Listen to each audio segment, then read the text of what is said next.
Obviously, you're enjoying some toys that you received yesterday. That's cool. But out of respect for the people around you, maybe you want to avoid typing or bringing up a bright monitor.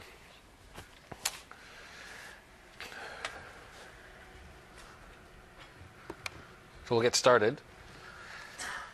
Once again, good morning. Thanks for joining me here in this session. Hopefully you'll find it useful and informative. There's still some people coming in. If you come in now, you have to sit in the front. So this is graphics at the core of Windows 8 and your application. My name is Shai Hinitz. I'm a senior program manager on the Windows ecosystem team. I'm focused on graphics-intensive applications and games. I'm really passionate about interactive experiences that bring out emotions in people and cause them to make purchase decisions just based on the experience that they've had. Games are really good at that. My job is to make sure that Windows 8 has great games and applications of all types. My job is to make sure that the Windows 8 platform has everything it needs to get those apps to the market successfully. I get to work with some of the most talented and creative designers and developers to figure out what the platform needs to do, how it needs to do it in a way that's successful to bring their applications to the platform. I've reviewed many of the games and applications that are in the store now, and I've also judged some of the app contests. So I've had a great opportunity to engage with a lot of people bringing their applications to the platform, and through those engagements, the team and I have developed some of the best practices to help you bring your applications to Windows 8 as well. This is sort of part one of a two-part series of talks. The focus here is on graphics in the Windows 8 platform, emphasizing the considerations you might have of transitioning your assets from other platforms that you have applications on to Windows 8. This session includes some of the higher level concepts that will set the stage for the lower level detail in part two, which is session 3-113. It's called Graphics with D3D 11.1 API Made Easy, and it's right here in this room after lunch at 3:30. So I encourage you to come back here after lunch to hear the second part as well.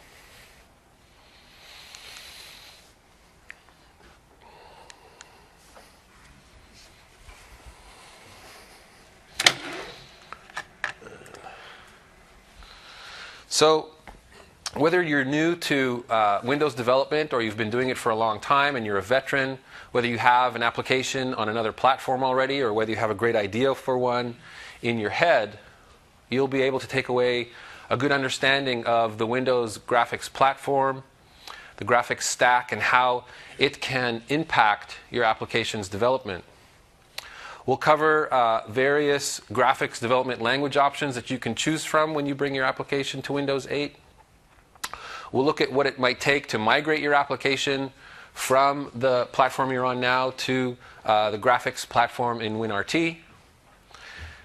And then we have a very special guest speaker from Ocean House Media to share his experience of bringing one of my favorite apps to Windows 8, which is Dr. Seuss's Cat in the Hat. We'll try to leave some time for questions at the end, so please save those and we'll try to get to as many questions as we can. If not, then at the end of the session we'll go out to the lounge area over there and we'll continue to take questions until we're happy with all the answers. Okay, so one of the key points that I want to make sure you take away from today is that all visual experiences in Windows 8 are hardware accelerated by DirectX.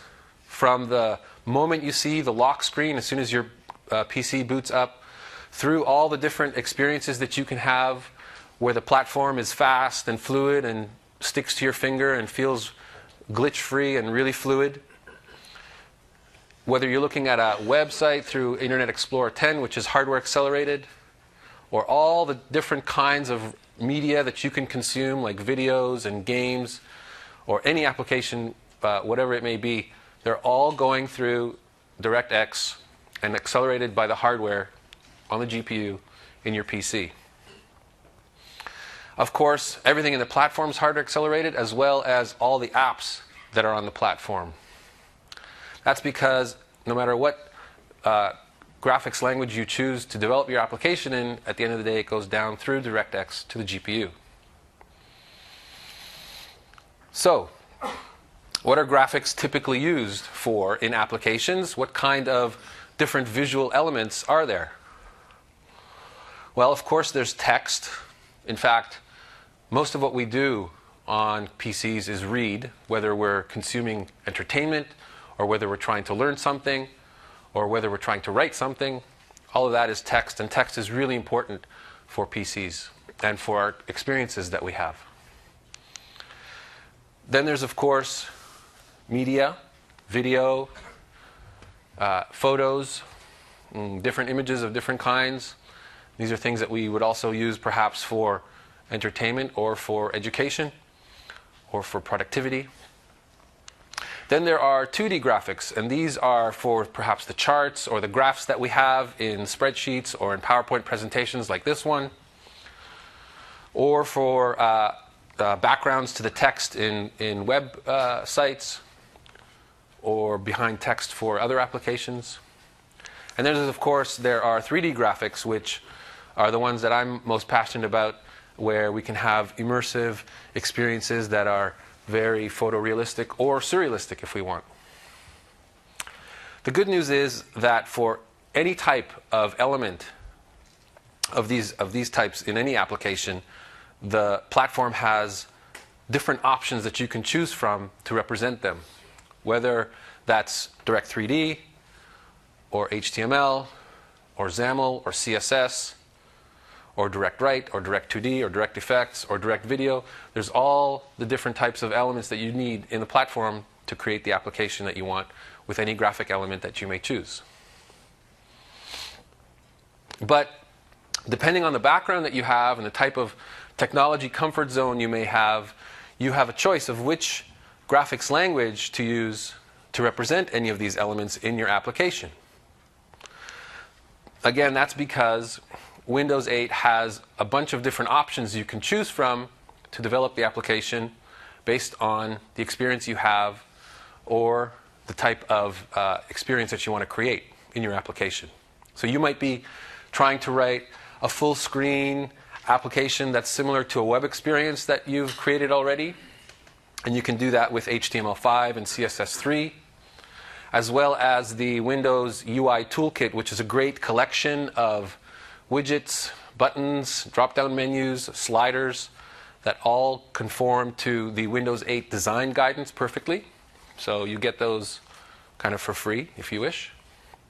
Or you might choose to develop an interactive 2D application, perhaps with some 3D elements in it, with XAML, which also has access to the Windows UI Toolkit as well. But to really tap into the power of the GPU and what the PC can provide as an immersive experience for modern type of graphic experiences, you might want to try authoring your application in DirectX. There's also the possibility of using XAML and DirectX together in an interop model that we can talk about a little bit later. Now, depending on which of these graphics languages you choose, there's also a coding language that corresponds to them. So for HTML and CSS, for the markup on your application, you would probably use JavaScript as the code behind. You can use JavaScript calls to the WinRT API to add functionality to your application and take advantage of some of the great features that we have on the platform that we've been talking about throughout build, like tiles that are alive with activity, or the different contracts that you may have already heard about. If you're using XAML, then you have the opportunity to use some of the managed languages like Visual Basic or C#, or you can use C++ as well. That's a possibility. And of course, DirectX is best coupled with C++ to really take advantage of the power and the flexibility of the platform. Then there's a hybrid model that you can use where you're choosing DirectX and XAML. That's with C++. You can also have C# calls to DirectX with a third-party wrapper like SharpDX. Or you can create JavaScript wrappers for specific code in your application that perhaps is processing intensive, and you want to reduce some of that performance characteristics, so you can create a DLL and then wrap that with a JavaScript wrapper. So there's a lot of different capabilities, and if you have any experience with any of these combinations, you'll feel instantly comfortable developing your application on Windows 8 using that same technology. For example, let me show you simple combinations of those three for some code. Now, of course, a Windows Store application requires initialization and state management and event handling and managing input and so on. So this is just the graphics-related code snippet that I'm showing you here. So this is the HTML JavaScript case where we have the HTML on the bottom defining canvas that's 720 by 496 high, and then through the JavaScript we get the context for that canvas element, and then we set the text style and size, and then we clear a 300 by 150 pixel rectangle, and then write that text at 1050, hello world. There you go. It's as simple as that. Similarly, the XAML C# example. So here we have the stack panel element, which is perhaps part of a row or a frame or a page or some other defined UI element in your application. And that represents the location for where we're going to render the text and the style that we're going to use, the font and the color. And then in C# down below, we have the code behind that renders the text, again, hello world.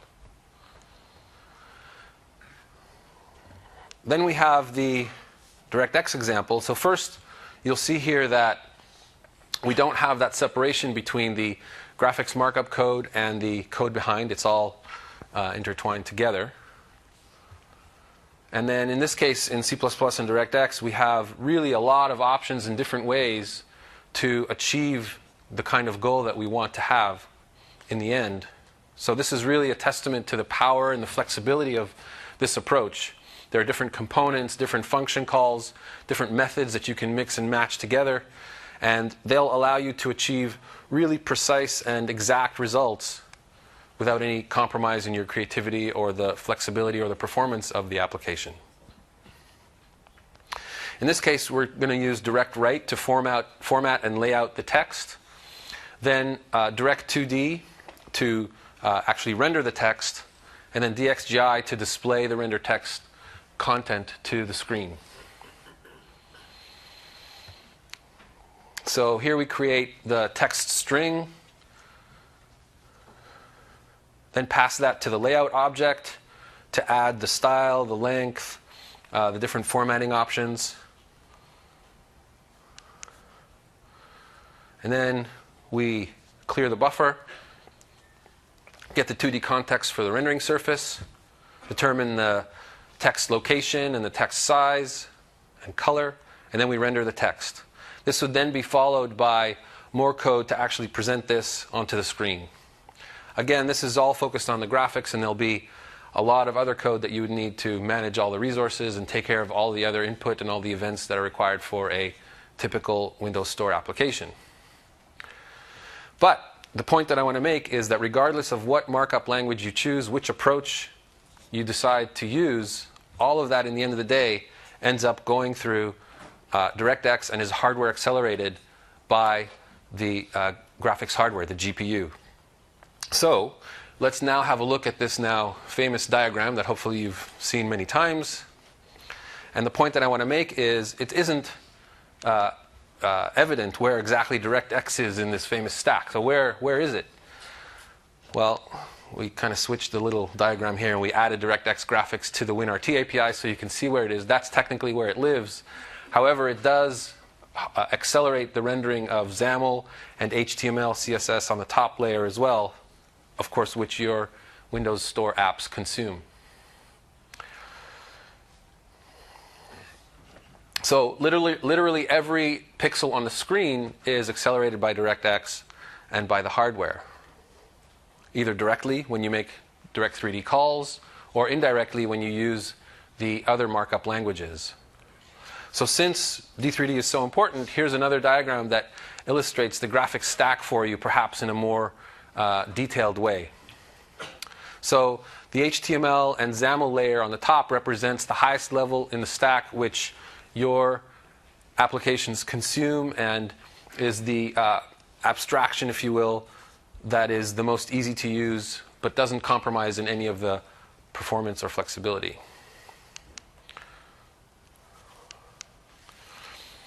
Then the higher level D3D modules like C++ AMP, Direct2D, and the Media Foundation are higher level abstractions that offer you more control than the higher levels above them. And they are lofted on the lower level D3D components below them, like Direct Compute, Direct3D, and the video modules, which map directly to actual modules in the GPU in the silicon. Then below that we have the DXGI, the DirectX graphics infrastructure component, which manages all the resources on the GPU and handles the display components of the hardware that's below it. So that's sort of the more detailed view of what the graphics stack looks like in Windows 8. Since it's such a key component of the platform, I wanted to spend just a couple more minutes on DirectX and give you some of the high-level advantages that it has to use in the platform. So the new Windows 8 graphics stack is better integrated, so all the components in it, like Direct2D and DirectWrite and Direct3D and DirectVideo, interoperate much better than they have in the past. Using them together is much easier, requires a lot less copying of resources, and really makes a great combination to use together. There's no additional SDK that you have to go get from somewhere else. All the DirectX components and APIs live within the Windows SDK, and they're distributed to every single PC in Windows 8. Every single user of Windows 8 will already have all the APIs and all the runtime that they need to use that technology right out of the box. For the best experience and for the highest performance and the most flexibility, of course, you can use DirectX 11.1, which is the latest version of the API of the runtime. And it has some really cool features like tessellation and stereoscopic 3D vision, which make some cool apps. I don't know if you've had a chance to check out some of the examples in some of the other rooms here in this building. There's other benefits to D3D 11.1. This is perhaps something that will be covered more in the next session, where they'll go into more detail about feature levels, which let you target the widest range of GPU hardware, from older devices like DX9 chips all the way through to the most modern DX11 chips that are available in PCs today. All that with the single API. There's also a lot of investment that went into making the newest version of DirectX a lot more aware of power consumption to take advantage of these machines that have really long battery lives and keep them going for a much longer time. So again, I highly recommend that you check out Phil's session this afternoon at 3:30 here, which goes into much more depth about this topic with DirectX 11.1. Okay, let's talk now about what it would take to bring your application from wherever it may be over to Windows 8. In general, there's a few things you want to think about to start with. So first, you want to think about where your technology is coming from and what corresponding technology in Windows 8 is best suited for that. So for example, if you're coming from a web experience, a web application, and you're most familiar with HTML, then you can continue using that. If you're familiar with Silverlight or WPF, then perhaps XAML is the right approach there, and you can continue reusing a lot of the skills and experience that you've gained to bring your app over to Windows 8. And if you've come from other platforms that use OpenGL for graphics, then DirectX is probably the right thing for you. And you can reuse a lot of the skills and experience you've gained there to bring your app over to Windows 8. Another thing to think about is that a lot of the art assets, a lot of the raw material that you have for your application will obviously transfer over to your application in Windows 8. So you want to be able to find as uncompressed sources as possible, the highest resolution that you can find. If there's assets created in something like Photoshop, try to get all the layers and not the flattened versions of the images. If you can get vector-based images, those are great too because they obviously scale without any artifacts. You can also take advantage of a lot of the code and a lot of the markup that you've used in your applications before and bring those over to Windows 8 as well. Most of them will work really well, some with some minor changes. One of the questions we get a lot is whether to start from the Visual Studio template and add code into that from your application, bit by bit, to make sure that you're always getting a working result, or to start from the application and try to change the code that's required in order to be a conformant application on the Windows 8 platform. And the answer is, it depends on a lot of different factors. Typically, there's a clearer option that makes sense, but it really depends on the case that you have. But those are really the two sort of opposite options of the spectrum. In general, you want to think mostly about how to take your application's UI and what are the things that you need to do to that to make it conform best to the Windows 8 design guidelines, to the usability experience that we want to provide with, of course, a touch-first experience and then keyboard or mouse if needed and so on. This is really turns out to be one of the more important things that you need to think about, because all of that work that you do up front to design the right experience will save you a lot of coding work later. Then you want to take your code from the platform or the technology that you're using today and bring that to the closest thing that we have in the Windows API. And as we mentioned, there's a lot of different options, so chances are whatever you have going for you today and whatever you're using in the platform that you're on will probably have something that's relatively close to an API in Windows 8. A lot of work was put into Visual Studio to provide many different templates that you can choose from to match different layouts and different kinds of experiences that you could deliver with your Windows 8 application. So going through those and choosing the one that best matches your case is a great starting point. Then you want to copy all of your folders and all of your assets and all of your code to the new project. Remember to include it into the new Visual Studio project. And also bring over your markup code, the XAML, the HTML, the CSS. Chances are a lot of that will just work.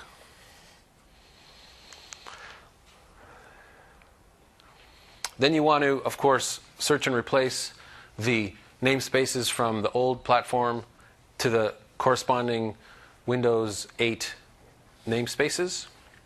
And then you build the project and see if you can get warnings and errors to help you find the code that needs to be replaced. Anybody associate that symbol in the middle of the screen with the Visual Studio F7 function? Nobody. Amazing. Okay, well, that's what I always see that. That's what I always think about. So then you want to stub out all of those errors that you have to make your project build, and then line by line reintroduce or change the code that needs to be fixed in order to get your app up and running. Now, there's many different considerations that you need to think about when creating a Windows Store application. For example, the app object model, activation, suspension, process lifetime management, declaration of capabilities in the app manifest, Oh, these are all things that hopefully you've either heard about or will learn about in other sessions. So we're not going to talk about those. We're going to focus primarily on the graphics part of your application. So let's look at 3 different cases, whether you're coming from the web or Silverlight or OpenGL. In the case of the web, you've probably got a bunch of content in HTML5 and JavaScript. And so the things that you want to think about are that the WWA host is really the element or the component that executes your code. It's a superset of the IE browser, so any content that was authored for IE will just run without any extensions or any changes. It'll all be fine. You can also use your graphics markup code, HTML, CSS, and JavaScript will work as well. You can use iframe to point to web content. However, as you probably know, the user will have to be connected to the net. That website will have to be obviously up and running. And once that content is downloaded to the local machine, it'll be in a protected sandbox. It'll be cached, so that content will work pretty quickly. And this is a way that people tend to start creating their application and get results relatively quickly. But there's a couple of caveats that you want to think about. For example, this is not the most extensible way to create an application. It's difficult to make changes because those have to be made on the server side.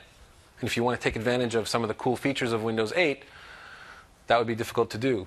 But the good news is that creating a Windows web app that lives natively on Windows 8 is basically a very similar experience. All of that code, all of that markup, all the experience that you've gained over the years can all be used in creating a Windows web app. And then using JavaScript to add the functionality of the cool features like tiles or share contracts and so on are just additional API calls through JavaScript. As far as graphics go, Canvas is your best friend. It's really the great element that lets you create all the interactive content, all the UI animations using JavaScript. And again, any application that works for IE9 or IE10 in Windows 8 already, or anything that's HTML5 compatible, for that matter, using different components or documents or resources that are developed in HTML5 or in CSS3, again using JavaScript, those can easily become a Windows Store application. If it works in IE, it'll work in a Windows Store application. So you can use the canvas to add fast, lightweight vector graphics to your application and to animate your UI to bring life to it, and it should be fast and fluid. You can use CSS3 2D transforms or 3D transforms to move, scale, and rotate and skew objects to give a sense of animation, a sense of life. There are, of course, some elements that are not supported, so anything that's not part of the HTML5 standard, and the Adobe Flash Player. If you're coming from Silverlight, that content probably best lends itself to the XAML case, and we'll talk about that in just a minute. If you're interested in more information about this experience of transitioning from the web to Windows Store app using HTML5 and JavaScript, I highly encourage you to check out Giorgio's session, which is tomorrow at 10:15 in the morning in Baker. Okay, let's move on to Silverlight now.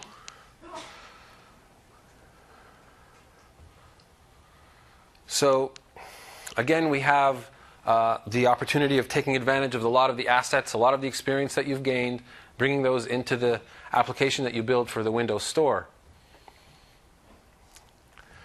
One of the interesting things is that a lot of the lessons that were learned in Silverlight helped to architect the WinRT API in such a way that it takes advantage of many of the capabilities that were available. But now these are built into the platform, so your application is a native application and not running on a separate framework.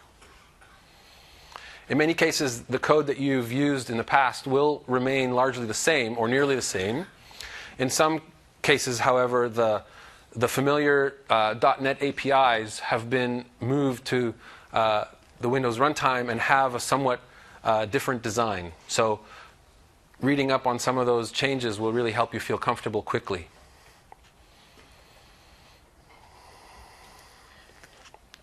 As far as the graphics go, as I mentioned, because this is running on the platform natively, none of the negative experiences that you may have had in the past with a separate framework will exist here.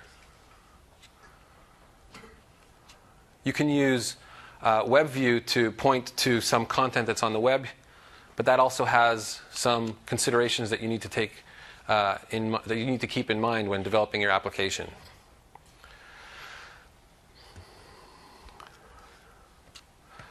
Some of the advantages of this approach are that you have a lot more control. There's an asynchronous approach to make sure that you very rarely block the UI thread. So performance is really good. There's a few more image formats that are supported, like GIF, for example. But there's also some of the downside, which is some of the Silverlight APIs are not included here, primarily for the purposes of keeping the existing ones very high performance and very fast. So mostly the ones that were slow or had other issues were deprecated. If you're interested in this model, I highly recommend that you check out Chris's talk, which is today at 1:45 right after lunch in this room in Kodiak. And he'll go into a lot of depth on this approach. Okay, finally we have the OpenGL to C++ in DirectX. Now, some of the partners that I work with were originally very concerned about this transition and felt like it would be a huge challenge. But it turns out, in most of the cases, that the effort and the cost and the complexity was a lot less than what they had originally anticipated. And so this is good news. It does take a bit of rolling up your sleeves and diving into it for a bit, but there's great samples, great documentation that you can take advantage of, and they will help you through that transition.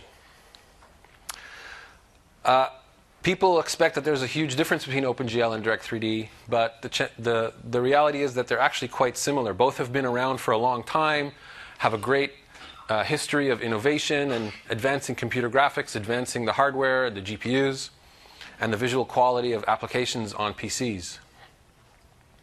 There are some syntactical differences where, in the case of Direct3D, it's not a spec, it's actually a rendering runtime, an API that you can consume that's part of the platform. Whereas in OpenGL, it is a spec which has an API, but there is no actual implementation that comes as part of the platform. That's something that's installed with the drivers from the different vendors of the graphics hardware that you may use. There are a few differences. So, for example, OpenGL can be used on desktop applications, but not in Windows Store applications. Only DirectX and Direct3D can be used for Windows Store applications. Some people say that OpenGL is a little bit more easier to use because it's a little bit more abstracted from the hardware. The flip side to that is that DirectX is much closer to the hardware and lets you take advantage of it and control it and improve the performance or the flexibility or the extensibility of the application in a much more comprehensive way.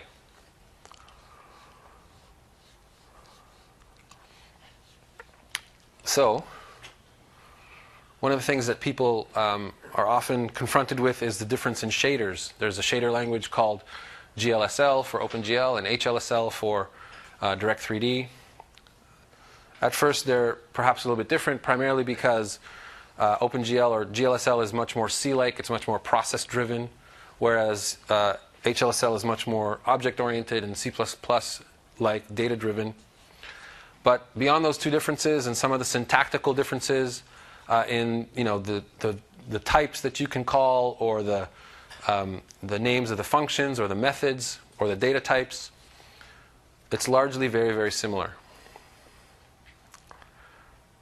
There's also, in the case of OpenGL, the case where belief that there's a ton of different libraries that you can use that are available to take advantage of the capabilities in different ways.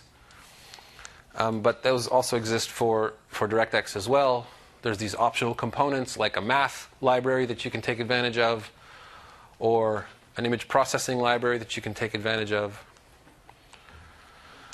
In fact, there's a whole toolkit for DirectX that takes all of the familiar old SDK helper classes, and those have all been ported to Windows 8, so you can use them in Windows Store apps or on desktop apps if you wish. The best way to get started, of course, is to check out the tutorials and the samples on MSDN. Look at the VS templates. In fact, yesterday, my colleague Phil gave a great talk about some of the basics of DirectX, creating a Windows Store application with C++ and DirectX. So that was a great talk if you had a chance to check that out. If not, it's recorded, so you can review it online. Those are really the best ways to get started. But rather than continue talking about that, let me show you that despite all the differences that people think exist between the two languages, I'd like to show you how similar they are. So here's a very simple code comparison between the two. And this is going to take a few slides, so bear with me. This is, I'm going to go back and forth between OpenGL and DirectX. So this is the setting up of the vertex shader in OpenGL. And we're just creating a very simple program here that will draw a bunch of vertices on the screen. So you can see that we have parameters set up for vertex position and color. And then we pass that information over to the fragment shader. Here we have the direct 3D example of the same thing. In this case, we define both the vertex and the pixel shader structures in the beginning. And then we have the color and position information for the pixel shader. And that gets passed over to the vertex shader. Back to OpenGL, we're taking the information from the vertex shader, setting up the color information for the fragment shader, converting from a VEC3 to VEC4 to have the alpha channel populated as well with data that's required. Here's the same example in the Direct3D pixel shader. Again, handling the position and color. And finally, that gets passed in the OpenGL case to the rendering code, where we bind the shaders as programs. They're combined together into the pipeline. Set up the input assembly of the rendering pipeline. And then finally render the verts.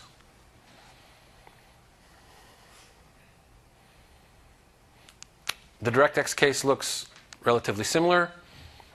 Again, we bind the shaders to the rendering pipeline. We set up the input layout with the declarations that are required. We tell the pipeline what the topologies, what the primitive's topology is, and then we go ahead and draw. Now, of course, this is just focusing on the rendering code. There's a bunch of code that would have to happen before all this to set up the pipeline, many parameters, enumerate the device, many different things and resources that need to be taken care of. There's a bunch of things that would have to happen after this as well. For example, taking the rendered content and actually displaying that on the screen. But I wanted to give you an idea of how similar the two approaches are so that you would leave feeling like you were able to go and pick up the documentation and the samples and the tutorials and really just start playing with them. Okay, so now I'd like to invite Ken to come up and talk about his experience of bringing Ocean House Media's Cat in the Hat to WinRT. Let me hand you the clicker. There we go. Yeah. Can everybody hear me? Yeah. Okay, great. First, I want to thank Shai for inviting me here. Really appreciate the opportunity. And I want to just talk about the experience that we had in doing precisely what he talked about. And in fact, a lot of the things he said were exactly how they played out for us. I do want to point out that we didn't have the benefit of this conference. We started months ago, and so we had to learn a lot of things based on the apps that were in the store back then, the sample code back then. Fortunately, we did have a secret weapon, this guy right here, where I could shoot some emails to him to help me out when I got stuck. But in any case, this talk is kind of in that context. Ocean House Media, in fact, produces apps on several mobile platforms. And we do the Dr. Seuss collection of books, Little Critter, Smithsonian Educational titles, Five Little Monkeys, Berenstain Bears. Those are kind of the big ones, and then there's a host of a host of others. The thing is, when you're dealing with something like Dr. Seuss, quality is extremely important. So when we started looking at our port early on, the biggest question was, is it going to look good? Is it going to behave well? What are the frame rates going to be? So on and so forth. So these were all very important considerations and things that we kind of had to scope out very early on to make sure that this was really going to be a good fit for us. And in fact, of course, it was excellent.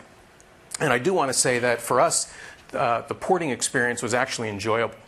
It turned out to be a great experience, and we got fantastic results. As I said, we're on other mobile platforms. So the app started out on Android using 2D Canvas. Let me just mention one other quick thing.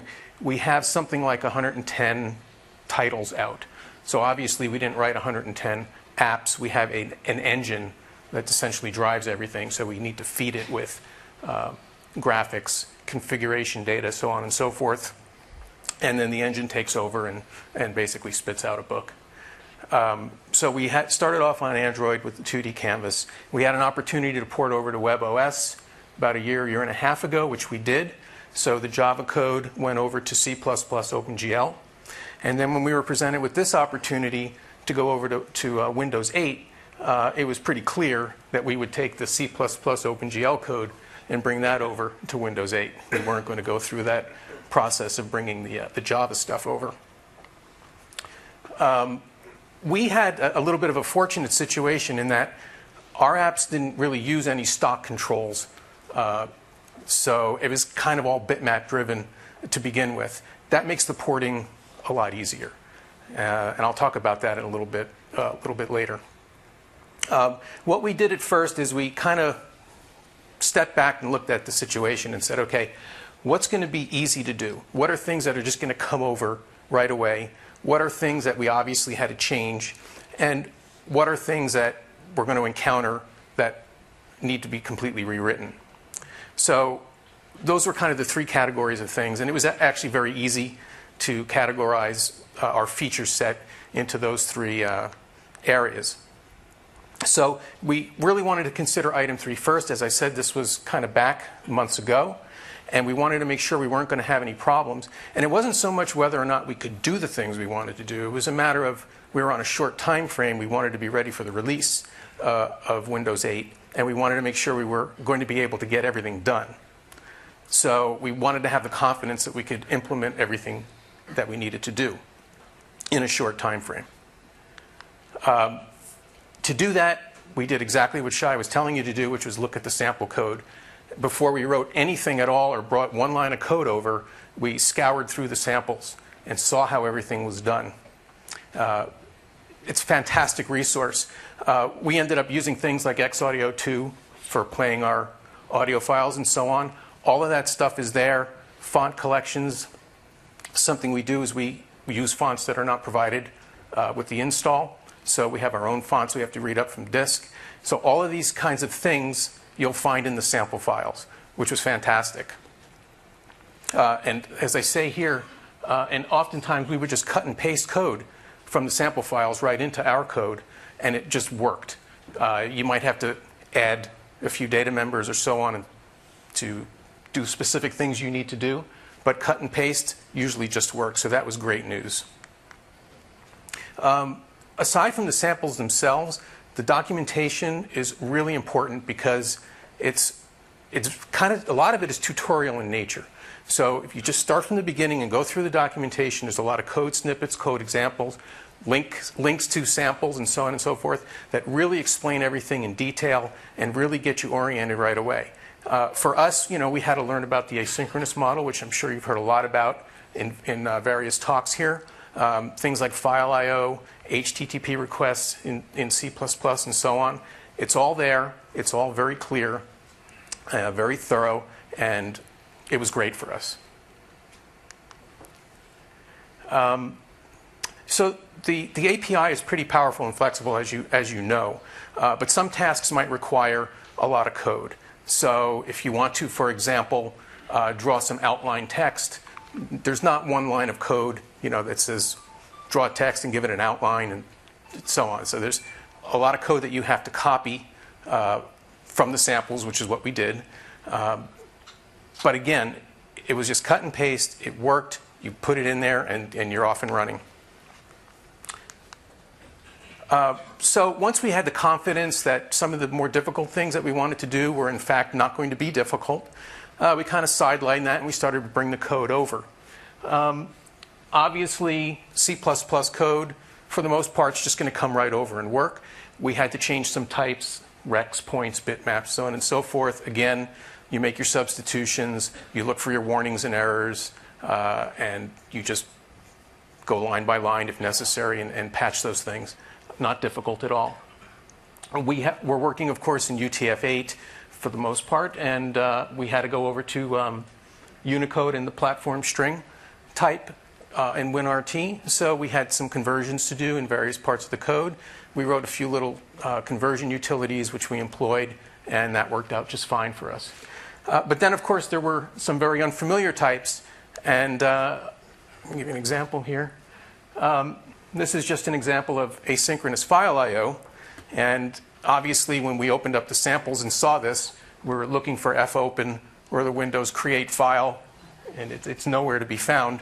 And then also you have this lambda down at the bottom, which is part of C++ 11 now, also something that I hadn't encountered in just using plain old vanilla C++ in the past.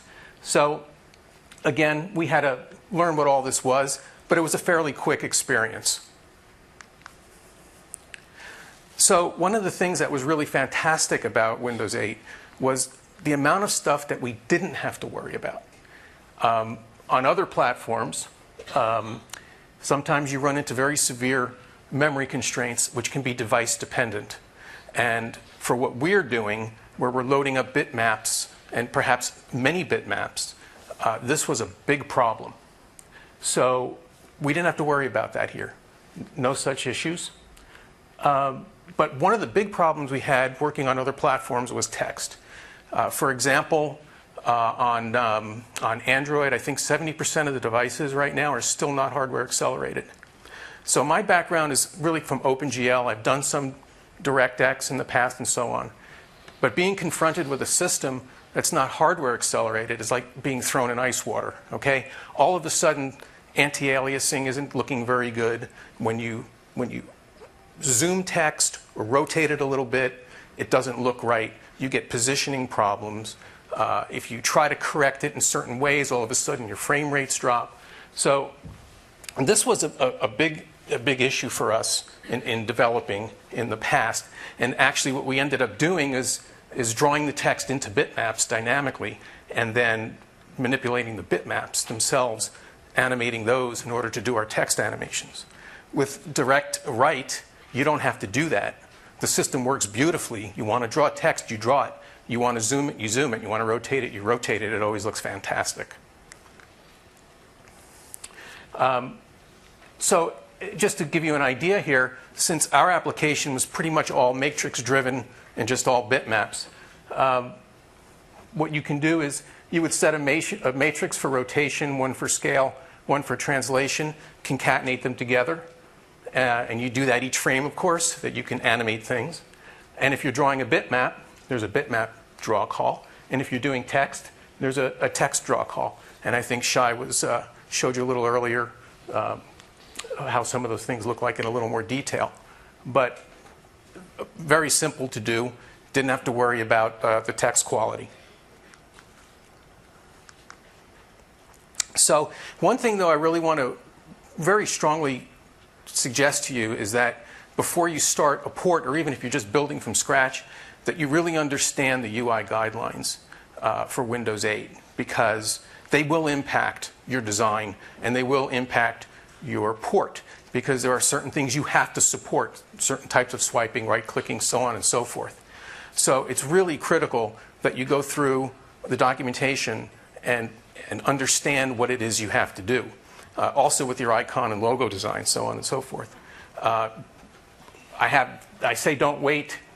Consider this early with exclamation points, because we didn't always do it, and we did have to go back several times and redo things. As a matter of fact, we had forgotten to put a link to our privacy policy in the charm bar, and so we got nailed on that on submission.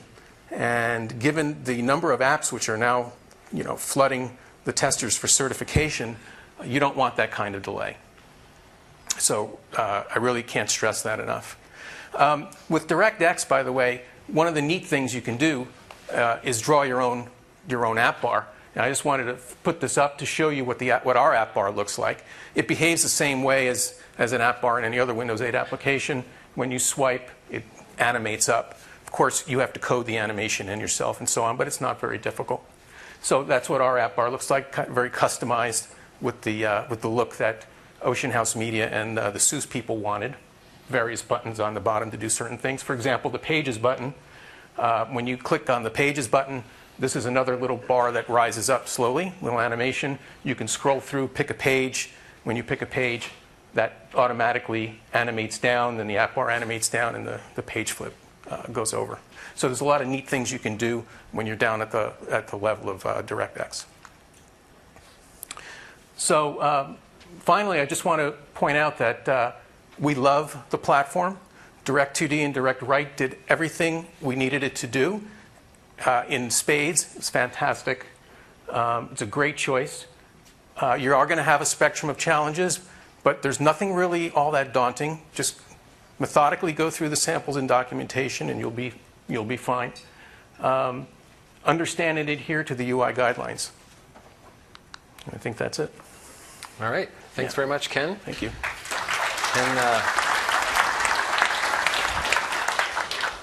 Ken decided to brave our Redmond weather all the way down from San Diego, or that area. Anyway, those guys, they don't need a weatherman over there. It's a bad career choice. So we covered a bunch of material here. I want to make sure that you feel empowered to go ahead and take advantage of the information that we've provided. Make sure that you figure out how to make your applications beautiful, fast and fluid in Windows 8, using the graphics that are available on the platform with the different capabilities, the different development authoring options. There's a lot of information you can learn from. There's a lot of different talks that are going on at Build or that have been recorded in the past on Channel 9. So these are some of the other talks and other reference material that you can use. And I want to thank again Ken from Ocean House Media for joining us and sharing his experience. And that's it. We'll open it up to questions. Thank you. Right? Yeah, if you wanted to do image bit-by-bit manipulation, JPEGs, and so forth, would you have to go down to DirectX, or could you stay in C#? So it depends on the type of complexity you want. There's definitely the ability to animate images and manipulate with them in C#, as well as in HTML for that matter. So it really depends on the complexity that you want. Yeah? Was there any tests done? You said that even the HTML, XAML, it all calls down to the DirectX. As far as battery power between the same sort of presentation experience you want to do, is there a big hit? Yeah, the question is there a difference in power consumption between the different options, HTML, XAML versus DirectX?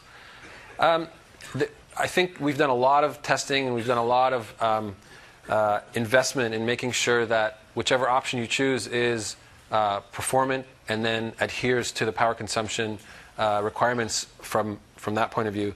Obviously, when you're using DirectX, it's really a lot more up to you to make sure that you're doing the right thing. So perhaps you want to choose the smaller data types to conserve processing when you're doing calculations if you can.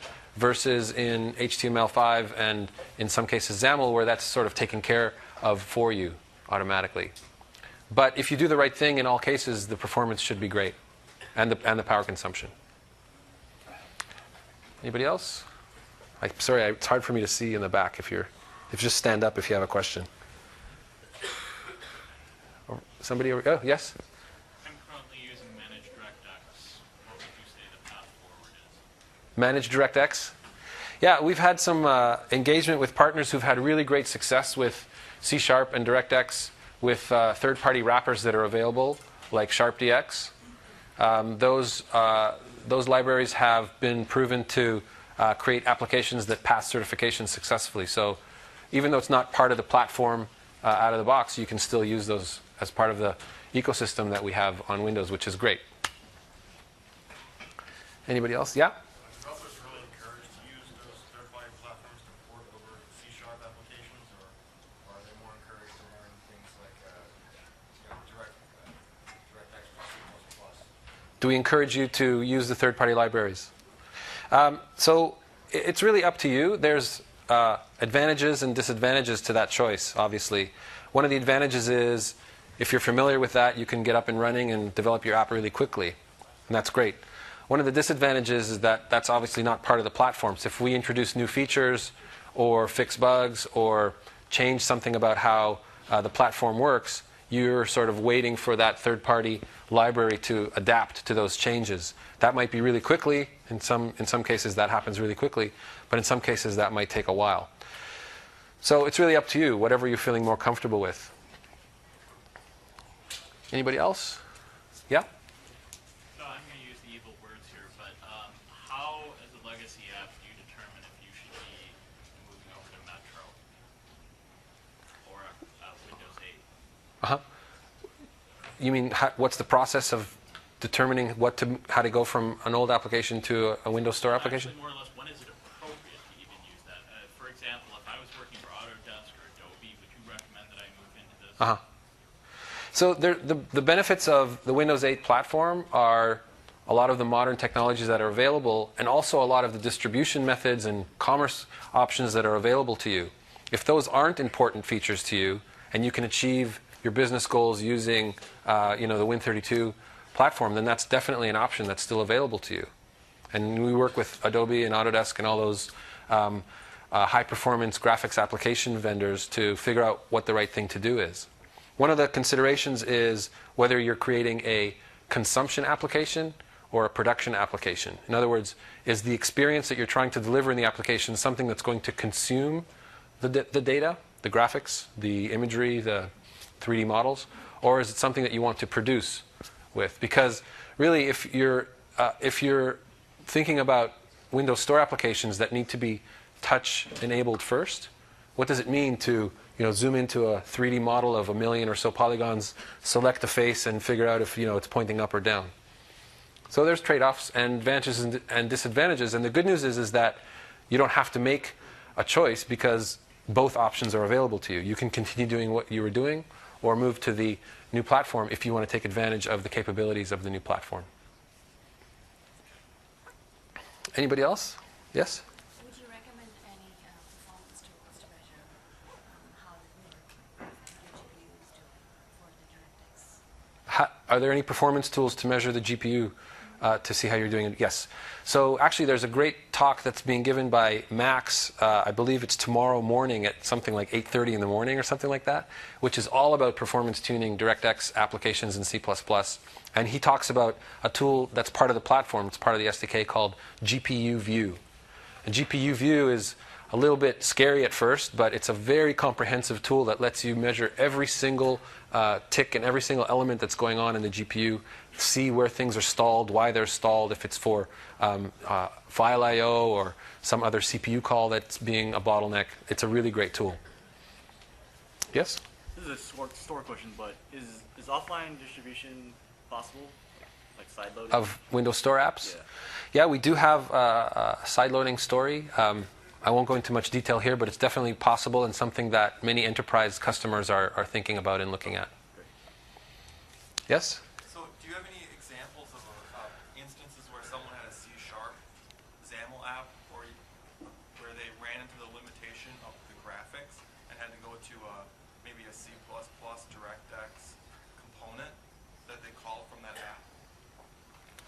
Do I have an example of a case where an app was limited by C# and XAML and needed to move over to DirectX and C++? Right. Typically, we make those decisions with our engagements with partners up front. So customers, think about what the experience they're trying to deliver is. If it's a fully immersive 3D environment that's going to have, requirements for high performance and dealing with every single GPU tick that's possible, then it's clear that DirectX is the way to go. If they have a more 2D application that's really drawing a lot of images, text, graphics, pictures, photos, and they need the capabilities of the WinRT UI toolkit, which is not to be underestimated, then XAML and C# is really a great way to go. So it's a decision you probably want to make up front rather than going through that path and then realizing it's not the right way to go. Anybody else? Yes? In terms of Canvas and JavaScript, I know I've seen in the past that there's the interpolation mode, I think it's by default to be nearest neighbor. Do you have now natively that you can support like linear interpolation and some other types? Is that inherent now in Windows 8? So is your question, does Windows 8 support more types of pixel interpolation? I actually don't know the answer to that, but I know who does know the answer to that, and that will be in Giorgio's talk it's called From Hero to Zero, Building Your App in HTML and JavaScript. And I think the answer is yes, but I don't want to promise that. Anybody else? Okay, I'll be in the lounge area for more questions if you want to come up. Thank you very much for your time and enjoy the rest of your day.